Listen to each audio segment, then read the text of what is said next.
অটোক্যাডে আমাদের column লেআউটে grid লাইনের যে স্যাম্পলটা তৈরি করার প্রয়োজন পড়ে এই স্যাম্পলটা ড্র করে দেখাবো।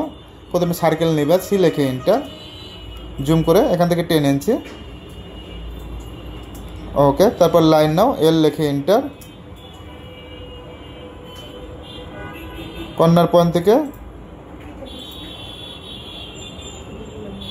7 ইঞ্চি, একইভাবে এখান থেকে 7 ইঞ্চি,